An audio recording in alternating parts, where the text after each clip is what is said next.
So Ron, starting off, could you tell us what we can expect in season 2? And if you want to drop in just a little morsel of something we haven't heard yet, we wouldn't probably mind that. Well, I'm sure most of the people in this room know the books, right? So it's all in the family. We're picking up. We're going to Paris. They're going to be trying to stop the Jacobite rebellion. They're going to be trying to change the course of history. Claire's pregnant. Season 1 was a bit of a courtship between the two characters. Now they're a married couple.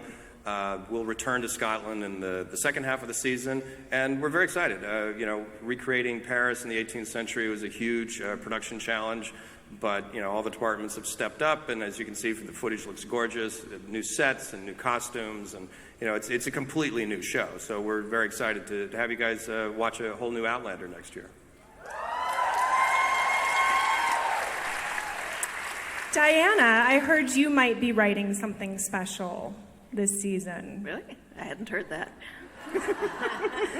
Can I say? Okay. Yes, I actually am writing a script for one of the episodes this season.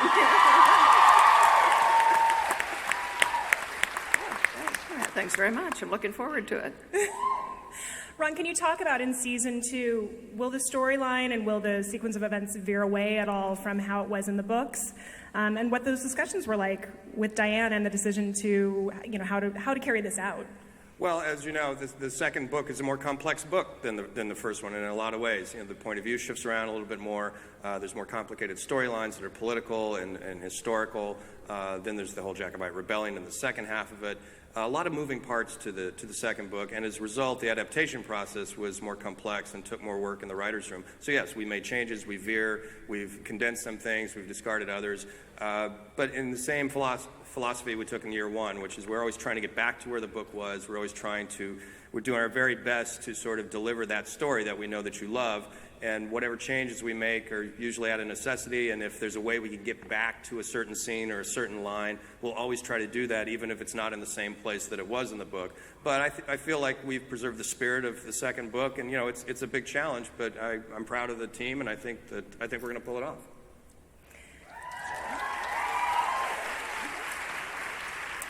Sam and Kat, what are you most excited about in this new season? What are you excited for the fans to see?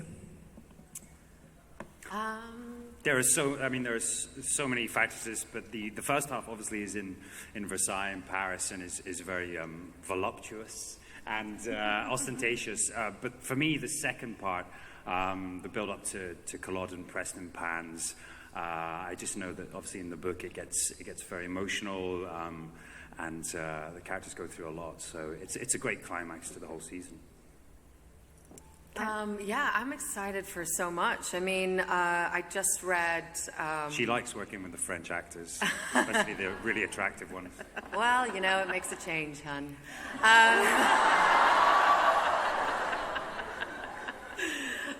No, it really, it was so exciting when we came back and, seeing everybody and that familiarity, but to be able to sort of step into this very new world was really exciting. I mean, the sets are so incredible and the costumes. I'm just really excited for people to see the French element of it. And Meryl, welcome to your first Outlander panel. I know you're so active on social media and the fans love you and they're so excited to have you here today. I do want to talk to you just a little bit about the dynamic between Ron and Diana and yourself and how all of that works. I know you are sort of there day to day, getting it done. But have there been things that the three of you there's been like a real point of controversy as far as how to carry something out in season 2? Has there been something challenging? I don't know if there's anything specific. It is a process day to day. I mean, we don't, while Diana isn't in the writer's room, we send her scripts and she weighs in. And I think it's always a challenge. I think the writers probably don't get enough credit for adapting these books because they're so hard and so complex, and Diana's put so much stuff into them. So I think the debate in the writer's room is kind of a constant, what do we keep in, what do we leave out? And fortunately, we have people who are lifetime fans of the book and people who are new to them, and I think it creates something amazing usually. We hopefully fill in the gaps and hopefully add, although there's not much to add to Diana's books, but I hope we've done the book's justice at the end of the day. You also spend a lot of time covering up Katrina's drinking problem, don't you? This is... Speaking of, I thought we were going to have whiskey on the panel. Well, I believe this is one it's so Sam brought strange with because this bottle just appeared on the podium. I don't Oh, well, look at that. I don't know who brought it because it would probably be inappropriate for me to drink. It'd It be so just wrong. appeared on the podium. So Sam, would you like to open the bottle and pour something? Oh, pleasure. I thought this was all a bit dry. No pressure. I do want to ask for, in the new season, we love seeing everything from Jamie's perspective in the one episode in season 1. Are we going to see anything from his perspective in season 2? Not in the same way. That was Okay. kind of a one particular idea to tell an entire episode from Jamie's point of view. But sort of from that point forward in the series, now we've included his point of view. So now we can sort of go off, and follow Jamie as he's doing things, and while Claire's doing things over here. But that concept of doing his voiceover and telling it completely from Jamie's was something we just did for that one episode to just sort of pivot. It was a good way to open up the second half of that season and to sort of also tell the audience that, hey, this is also part of the show, that it's really about these two characters going forward. We're going for a Scottish pour here. I won't hear anything That's what we else call you a say for the bedwetter. rest of the Yeah, show. exactly. All right, since you all have a glass, anybody else want any? Oh, thank you. That's very sweet. Thank you. All right, we're going to do a little icebreaker here, loosen things up. Are you ready? This game, I'm going to use the French name for it, since Outlander, of course, is taking place in France in season 2. And I'm going to butcher the way you say this. Are you ready? Visage impossible. Kat's already calling me out on how terrible that was. Yes. That's great. This is a drinking game that's called Straight Face. Outlander fans from around the world have submitted sentences that they think you cannot say without breaking into a laugh or a smile. Okay? So what we're going to do is we're just passing these out at random, and you need to try to say whatever you are handed without laughing. Okay. Do we get to look first? I'm sure this is fixed already. Thank you. I'm already dead. I'm already dead. We don't get to look yet, though. Oh, really? I I've already lost you the don't get game to and hasn't even practice. started. No All right, pre-practice. straight face. No laughing, no smiling. Are you ready? We'll go down the line. Ron. I'll leave it to you, Sassenach, to imagine what it feels like to arrive unexpectedly in the midst of a brothel in possession of a very large sausage.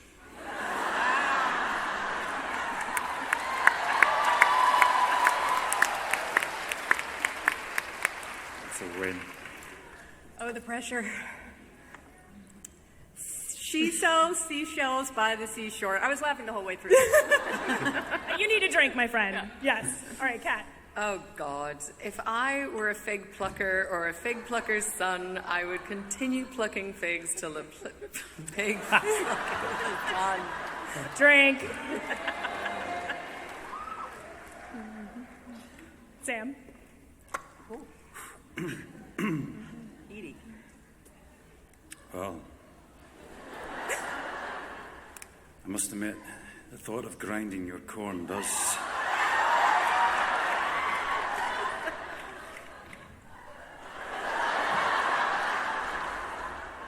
tickle me.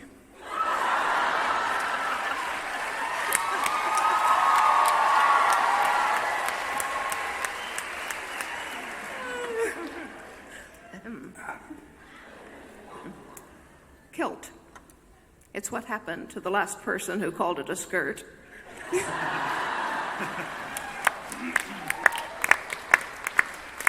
One more round or we're done? One more. One more? All right. Don't look this time That's around. impossible, man.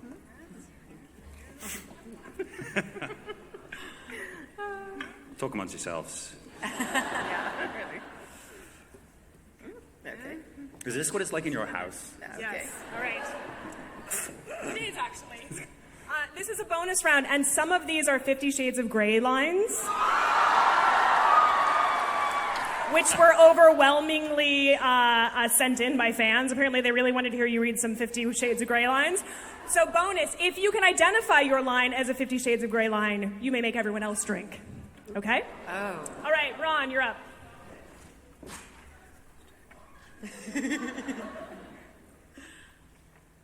Okay. Monday must be a man because it comes too fast.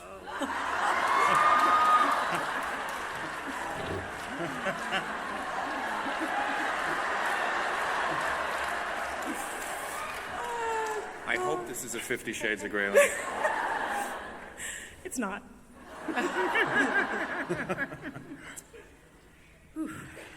My very small inner goddess sways in a gentle, victorious samba.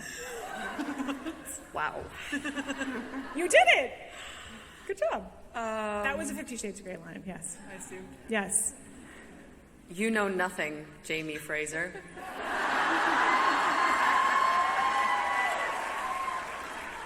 Well, Jon Snow I reference. say it. Okay, Sam. He smiles, then strides with renewed purpose out of the store, slinging the plastic bag over his shoulder, leaving me a quivering mass of raging female hormones. I wonder what was in the bag. That's 50 Shades. It is 50 Shades, so everyone drink. Yes. Holy crap. He's wearing a white shirt, open at the collar, and tray flannel pants that hang from his hips. And that's definitely Game of Shades Thrones? of Grey.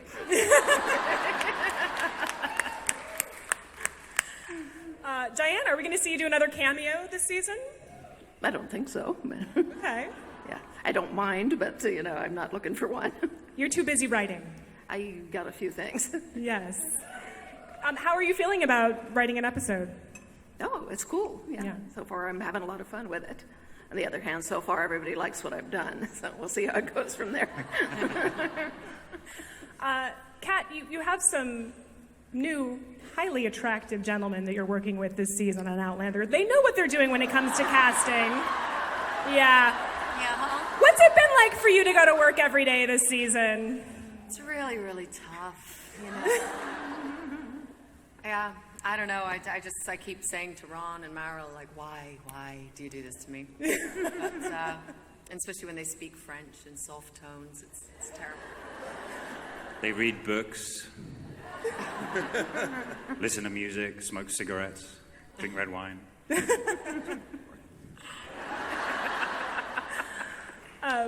For Ron and Meryl and Diana, is there a particular piece of casting in the new season that you're really jazzed about, that you think it's just the perfect fit and you're excited for the fans to see?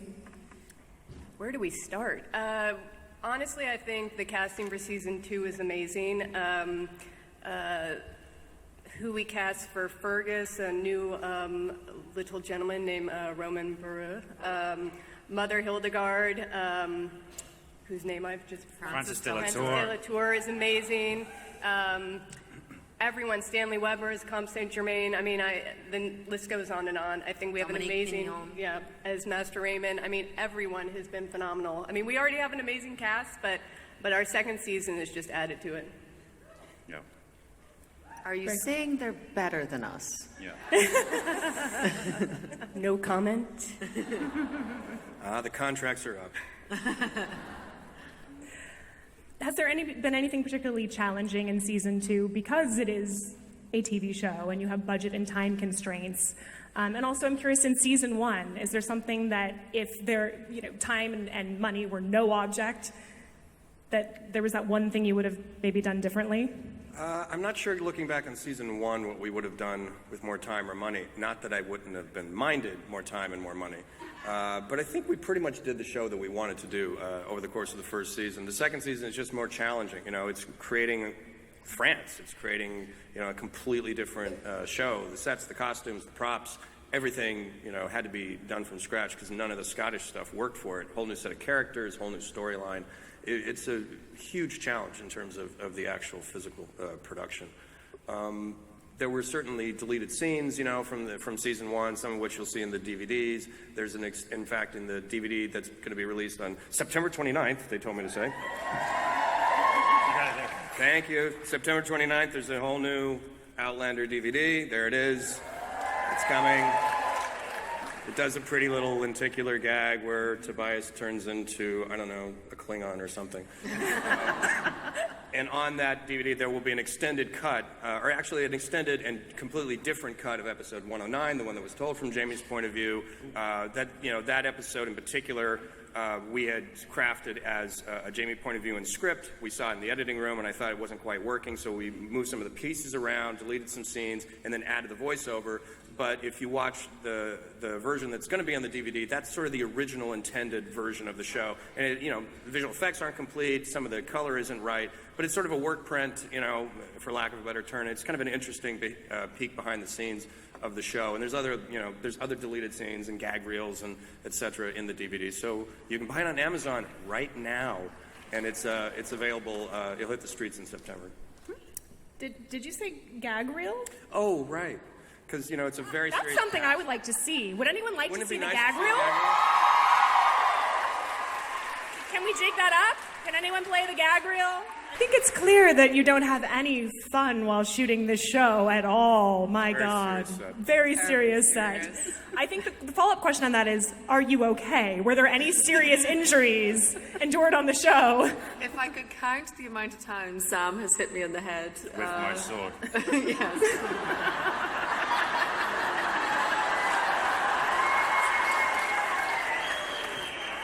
Yep.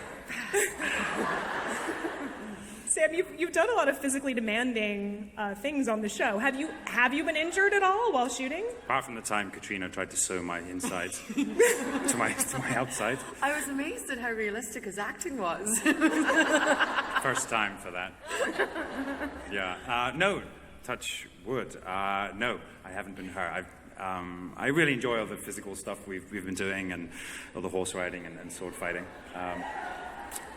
But have injured Katrina more times than is necessary. How do you keep the levity on set when you're filming these really dark scenes or the sex scenes? What in between takes? I mean, we just saw some of the bloopers, but what's it like, in between takes? Do you stay in character, or are you breaking character? Tell Sam us. and I have such an issue with keeping it with the levity, really. I mean, no, I think Sam and I have a very similar sense of humor, which is probably akin to a 5-year-old's. And I think you have to have fun. I think that's why we became actors, is because we love what we do, and it's play. And yes, there's times when it's serious, but I think to be able to switch that off allows you, it doesn't get too heavy, and it allows you to kind of go there when you need to. I mean, I think, the heavier scenes, maybe there's, a little bit less chatter, or, sometimes you want to go off on your own and do your own thing and remain sort of concentrated. But no, we're certainly not calling ourselves by our character names. Sam, I just want to say for the record, I will never ask you what you wear under the kilt, because I think, how many times do you think you've been asked that question now? Just a ballpark. Wow. How many times today? Yeah. At least once a day. At least once a day. Yeah, Okay. yeah. But I am I should curious, come up with a good answer. I still haven't. So you're now wearing trousers this season, no more kilt. Do you miss the kilt? It's okay. I know. Let it out. That's not It's wholly okay. true. In season 2, I mean, Terry's done a terrific job. Terry Dressback has done an amazing job with the costumes this year. Last year, terrible. This year, they're amazing. They're truly incredible. And I was terrified. I think she would agree that I was terrified that I'd come out with big flouncy shirts and cuffs and things. But shirt. Yeah, that's coming. I know. But no, she's done a great job, and I think Jamie he's assumed a new identity and a new character. But there's still an element of Scottishness about it, and there's still an element of who he is, and the kilt is definitely worn in quite a lot of the episodes. Diana, you just had a book signing where I believe you said something about Sam's trousers being distracting. Can you explain? What I said was, if I never see a close-up of the front of your trousers again, it will be too soon. You don't want to know. Really, you don't want to know. Yes, it is. Yeah. Let's drink to that. Yeah. Cheers. Cheers. Cheers. I just want to say I'm okay with it. Happily married, but I'm okay with the eye candy. Just going to put it out there. Diana, we're pouring a second. Any idea when the next book might come out and if it will be the last? And do you have an idea of how the entire series will end? Do you have that image or scene in your mind? I know the last scene of the last book because it popped up about 15 years ago, so I wrote it down. Ooh, do tell. No, I won't. No, Ron and Sam have seen it. They're the only people in the world who have, other than me. The next book probably is not the last book, but I won't know till I finish the one I'm writing. I think I speak on behalf of Outlander fans when I say, don't ever stop. Don't ever stop. We need as much as you sooner or can later do. I'm going to die. Yeah. All right, we're actually going to open it up to you fans now to ask some questions. I'm going to be honest, I'm not quite sure how this works. Oh, back there in the spotlight, I'm going to guess. Yeah. Yes? Hi, what's your Hi. question? My name is Leslie, and last season, the most anticipated by the fans episodes were The Wedding and, of course, Wentworth 1 and 2. This season, what do you think the pivotal season or episode will be? Boy, that's a tough one. I'm not sure because it's there's a lot of things happening, a lot of different episodes. You know, probably I bet the midpoint, the pivot from Paris to Scotland and the beginning of the war is probably going to be a pretty big deal. And I'm sure the finale of this season will also be very eagerly anticipated. And oh my God, how are they going to really pull all that off? Right, thank you. Next question. Hi, my name is Emily, and my question is mostly to Sam.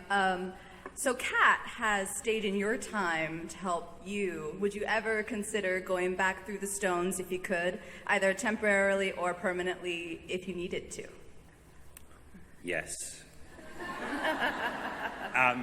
Yes, I think I would. Do that for me. Yeah, I would do anything for you. She's amazing, but she can also drink a hell of a lot. It's incredible. But I think I'd rather go forward in time.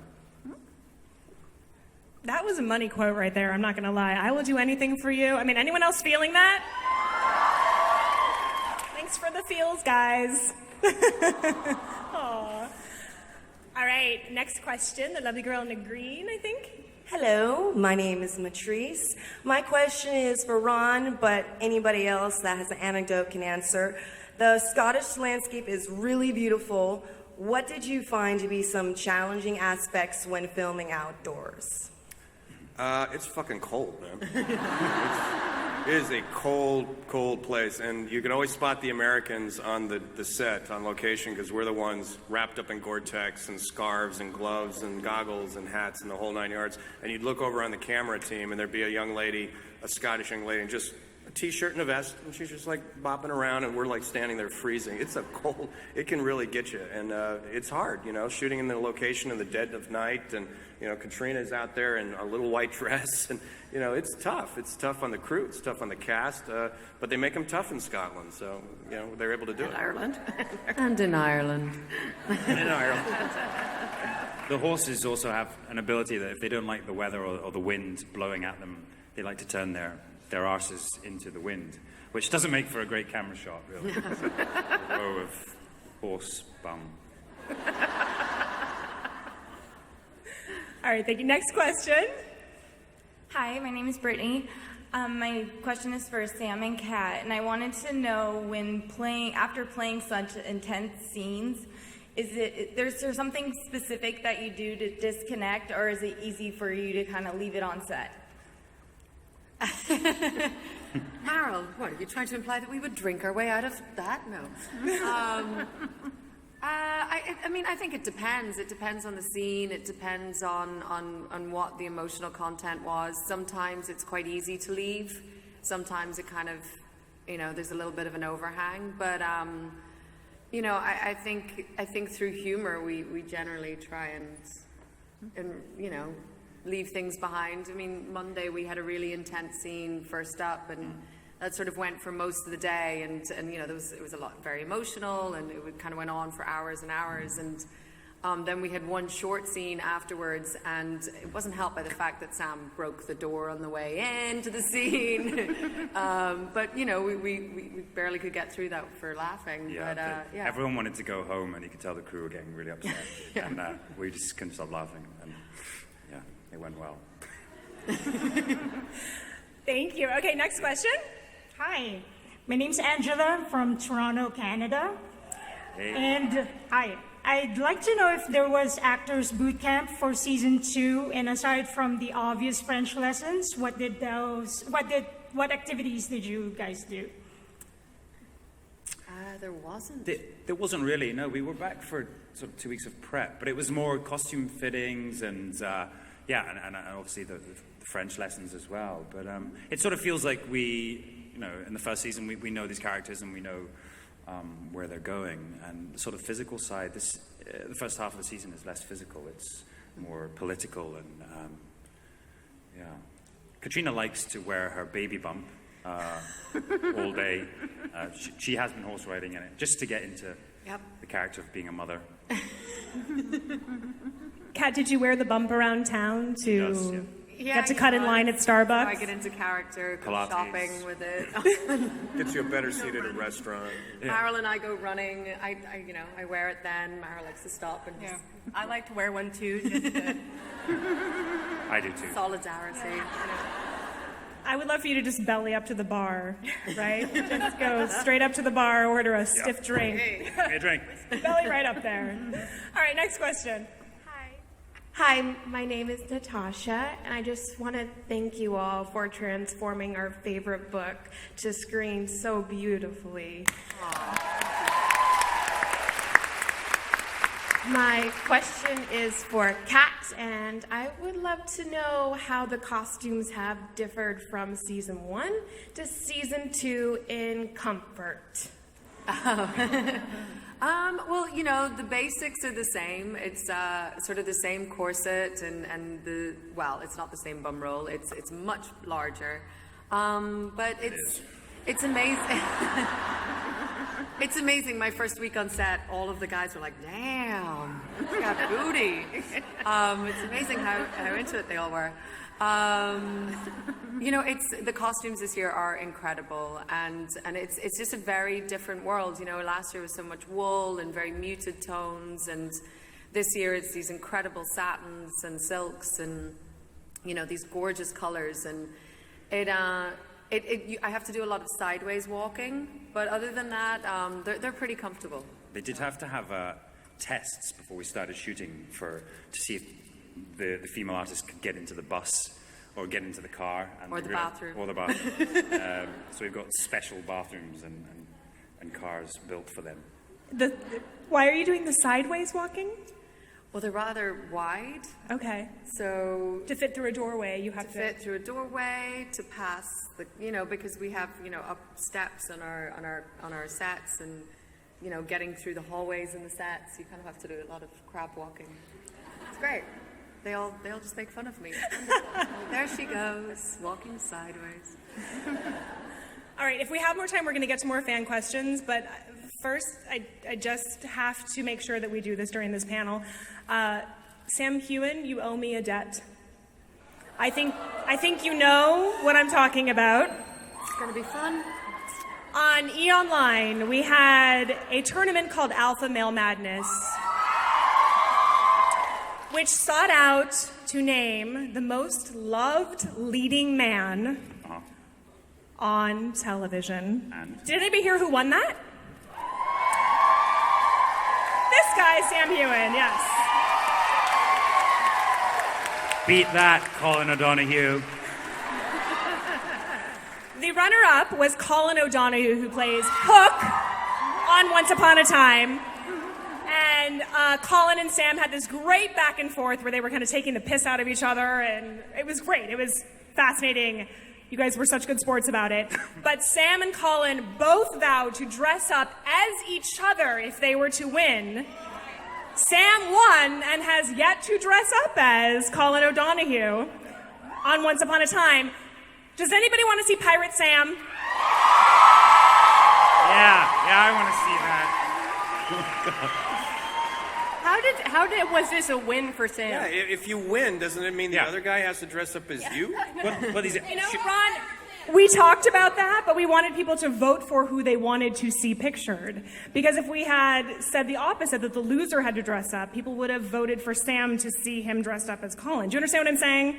It was a little complicated, I'm not going to lie. what the hell is that? I was thinking like... We have a shirt. This is the overcoat. That's quite nice. But if you want to just take the shirt off and put on the coat, we can do that too.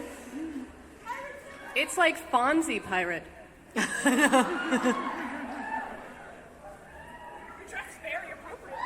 Colin needs to get a skirt on right now. Oh, this is great. Wait, is Colin a little bigger than you, Sam? We have a hook. I'm not sure that fits. Here's the hook. Oh. Yes? Is it his left hand? No. Colin does also wear eyeliner. Yeah. Kat, do you want to do I think the I should honors? apply. I feel like it's I think appropriate I for you should. to do it. Yeah. Here we go.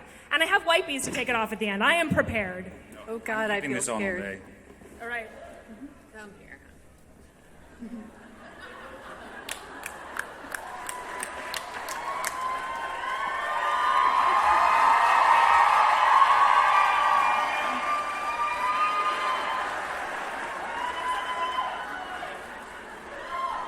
I'm going to have nightmares for weeks.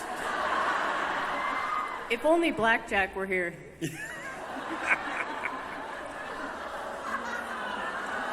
Too soon. Is that what you just said? Did somebody just say too soon? Really? Really?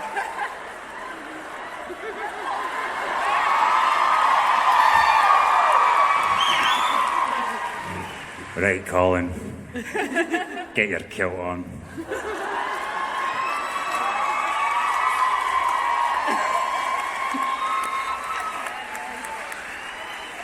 Yes! Thank you for doing that. That's so fun.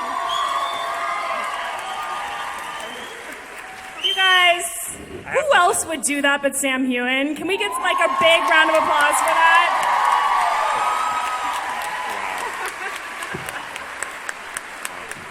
He did not know that was coming, so check out the good sport. I'm impressed, Sam Hewen. I am impressed by you. Thank you. I have to say, thank you so much to the fans because they're the ones that made me win. This is your fault. All right, we have time, I think, for a couple more fan questions, and then we're going to get back to that awesome footage just in case anyone was in the bathroom, because can you imagine?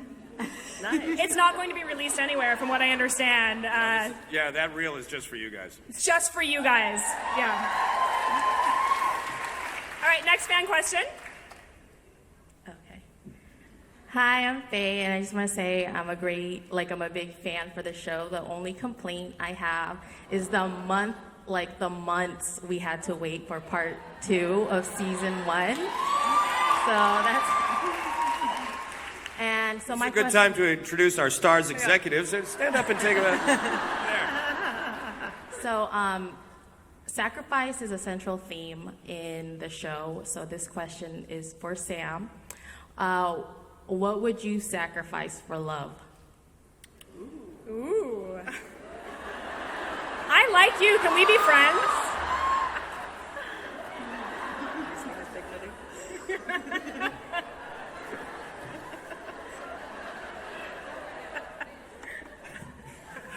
Certainly not my left arm. What would I sacrifice for love? I guess everything.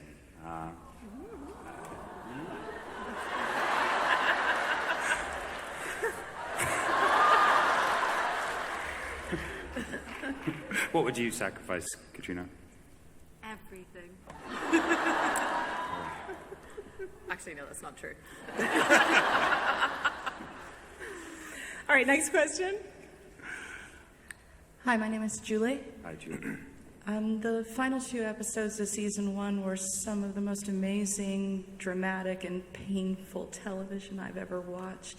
Sam, I wanted to know, to prep for that, was there anything in particular you did to prepare emotionally and mentally for those intense episodes? Wow. I feel wearing this costume. I can't answer. It's a hard one to... Yes, let me tell you. We're very lucky we had great source material. Diana's books, Ira's scripts, all our scripts are fantastic. The writers do a terrific job. But we were very lucky we got to sit down and rehearse. Tobias and myself both come from a theatre background, which means that we kind of had the same sort of template about how to approach it. And we discussed it, rehearsed the scenes, built the boundaries, built like the framework of the scenes, and then kind of just went for it. And there's a lot of prosthetic work in those scenes. The makeup department, prosthetic department did an amazing job. But there were quite a few hours spent in prosthetics where it was a good time to just get into character or somehow prep for it and then just go for it. And I think it was all about trust, really. I think Tobias is a great actor. He's terrific as Blackjack Randall and Frank. So I was just very lucky to work with him, and I thoroughly enjoyed it. I wanted the challenge, and hopefully we get challenged more in season 2. So yeah, I hope you enjoy it. Thank you. I could honestly cry saying this, but we're out of time. We are going to show you, I know, couldn't you all be here for hours on end? Where do you guys have to be? Who's next? Cancel it.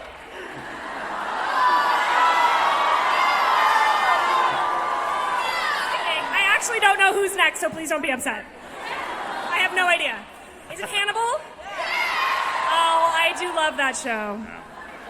And me some Brian Fuller. Okay, we need to wrap this up. I just want to say in conclusion, I hope every person up here wins an Emmy for this show.